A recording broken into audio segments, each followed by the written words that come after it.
তো আমার সাথে কি হলো যে আমি ব্যাগ প্যাকিং করে বাড়ির কাপড় পরে চলে যাচ্ছি বাড়ি থেকে বেরিয়ে।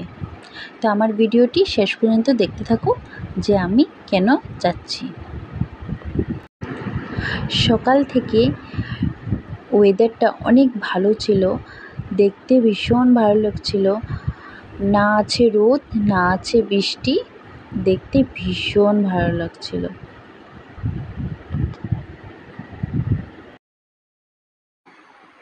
রাধে রাধে, আরেকটি নতুন ভিডিও নিয়ে চলে এসেছি। আশা করি তোমরা সবাই ভালো আছো। আজ অনেক দিন পর ভিডিও দিচ্ছি, কারণ এতদিন দিতে পারিনি, কারণ শরীর ভালো ছিল না, তার জন্য ভিডিও দিতে পারিনি। আজকে নতুন একটি ভিডিও নিয়ে চলে এসেছি। আজকে আমি কি করছি না করছি তোমাদের সাথে সমস্ত কিছু শেয়ার করব।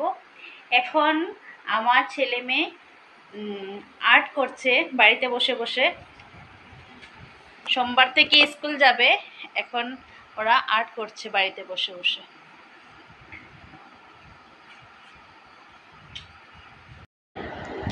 দেখতেই পাচ্ছ আমার ছেলে মেয়ে এখন বাড়িতে বসে আর্ট করছে। ওদেরকে আমরা কোথাও যেতে দিই না। আর বাড়ির বাইরের অবস্থা, পরিবেশ তো ভীষণ খারাপ আজকালের দিনে। তার জন্য ওরা কী করে সবসময় বাড়িতেই থাকে, আর্ট করে, বাড়িতে খেলাধুলা করে, বাড়িতে টিভি দেখে, ও এইসবে করে থাকে বাড়িতে বসে বসে। তারপর আমার এক দেওরের বেবি হয়েছিল, তার জন্য আমাদের অসুখ ছিল। তাই আমি অসুখটা উঠবে সানডেতে উঠে যাবে, তাই আমি বাসন একটু ধুয়ে মশলার ডিব্বা টোব্বা ধুয়ে সব কিছু নিচে রেখেছিলাম। উপরে সব কিছু বাসন পরে দিয়ে ধুতে হবে, যেদিন রবিবার অসুখ উঠবে তখনই ধুয়ে দেবো। তারপর বাবা নিয়ে এসেছিলো বাজার থেকে মাছগুলিকে আজকে আমার কাটতে হবে, কারণ মা একটু বাইরে গেছে, বাজারে গিয়েছে, কিছু দরকার ছিল। আর আমি মাছগুলিকে কেটে মাছগুলিকে ফ্রাই করে নিচ্ছিলাম। আমার মাছ ভাজা কমপ্লিট হয়ে গেছে। তারপর আমি ঝিঙ্গে আলু কেটে নিয়েছিলাম মাছের তরকারি বানাবার জন্য। তারপর বেগুন ফ্রাই করার জন্য বেগুনগুলিকে সামনে নিয়ে এসেছিলাম। কথা বলতে বলতে তারপর দেখলাম আমার ছেলে মেয়ে আর্ট হয়ে গেছে। তারপর এই রাধাকৃষ্ণটি ওরা বসে বসে আর্ট করছিল। দেখতেই পাচ্ছ অনেক সুন্দর হয়েছে।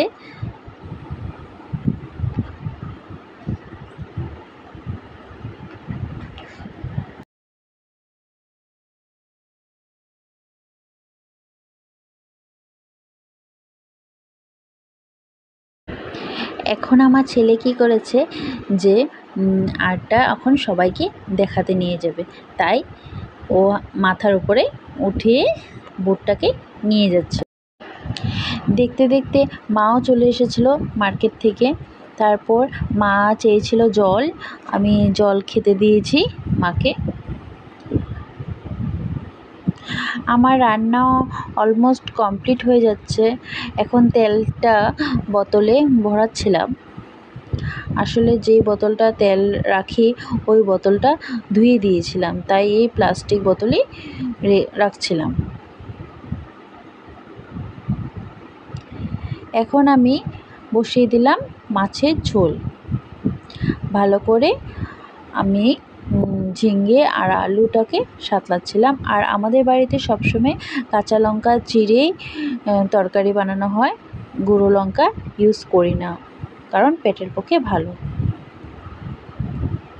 তারপর আমি রান্না করতে করতে আমার মেয়ে এসেছিল আমাকে দিকদারি করতে। ওর নাকি কেরোসিন তেলের গন্ধটি অনেক ভালো লাগে শুনতে, ও পারলে খেয়েই নেবে। তারপর আমার মাছের ঝোলটি হয়ে গেল।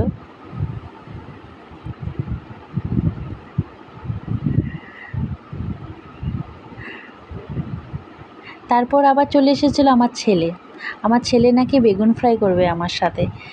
ও কী করেছে, বলেছে বেগুন ফ্রাই করবে, যা ওকে দিয়ে দিলাম বেগুন ফ্রাই করতে, নে একবার ট্রাই করে দেখ। তারপর ও আর তার দিদি মিলে বেগুন ফ্রাইটি করতে লাগলো। দেখতেই পারবে যে আমার মেয়ে কী করবে, বেগুনটাকে দিয়ে আর চলে যাবে দৌড়ে। তারপর দেখতে দেখতে বৃষ্টিও চলে আসলো। আমাদের আশেপাশে অনেক গাছ আছে, গাছপালা আছে। গরম দিনের জন্য ভীষণ ভালো, আর ঠান্ডা দিনের জন্য ভীষণ ঠান্ডা আমাদের বাড়িটা।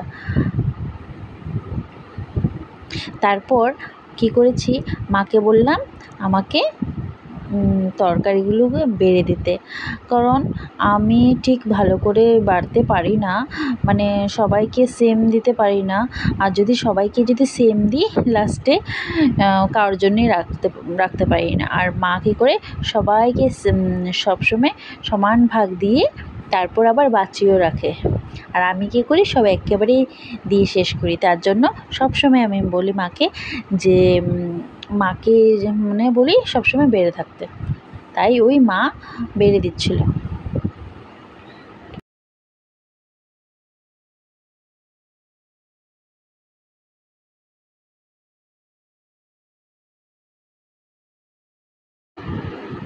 সবাইকে দেওয়ার পর আমিও বসে পড়েছিলাম খেতে।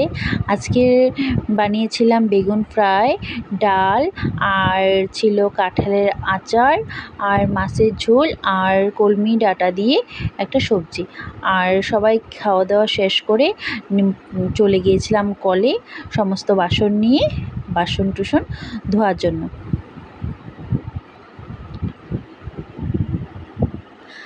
বাসন ধোয়া হয়ে গেছে আমার। ধোয়ার পর সমস্ত বাসন রান্নাঘরে নিয়ে এসেছিলাম।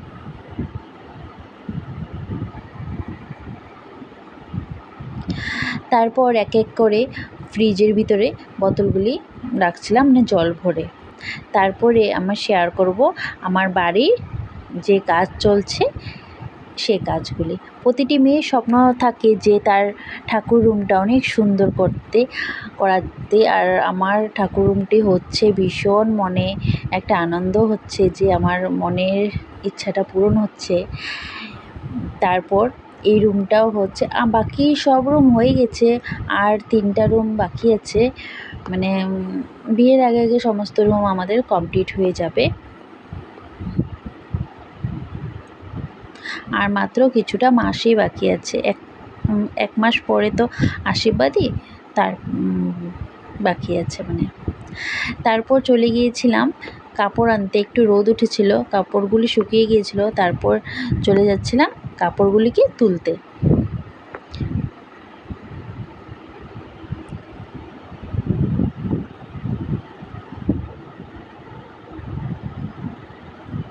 কাপড় চোপড় নিয়ে এসে তারপর কি করেছি, টলিতে কাপড় কিছু রাখছিলাম। মানে মেয়েদের কথাই বলছি, যে এত আমাদের বাড়িতে আছে গডরেজ, আলমারি, সুটকেস, অনেক কিছু থাকতেও আমরা কি করি, মানে শাড়ি রাখার জায়গা নেই। তবুও আমরা কি করি, মার্কেটে যখনই যাই তখনই একটা না একটা শাড়ি নিয়ে আসি। এই করতে করতে আমার আর আমার শাশুড়ি মার এতটাই শাড়ি যে শাড়ি রাখার আর জায়গা নেই। তার জন্য কি করেছি, ভিআপিতে সমস্ত কাপড় রাখছিলাম। তারপর কি করেছি, যে এই কাপড়গুলিকে নিয়ে তার পরের রুমে রেখে দিচ্ছিলাম।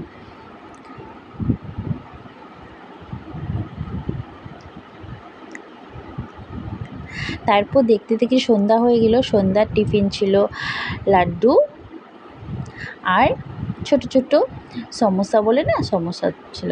আর রাত্রের মেনু ছিল বাঁধাকপি সিদ্ধ করে রেখেছিলাম, সিদ্ধ করে এখন জল ঝরাচ্ছিলাম। তারপর রুটি বানাবার জন্য আটা গুঁড়ে রেখেছিলাম। দেখতে দেখতে আমার বর চলে এসেছিলো।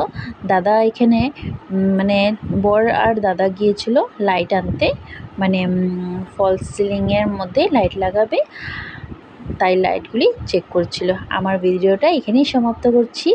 রাধে রাধে।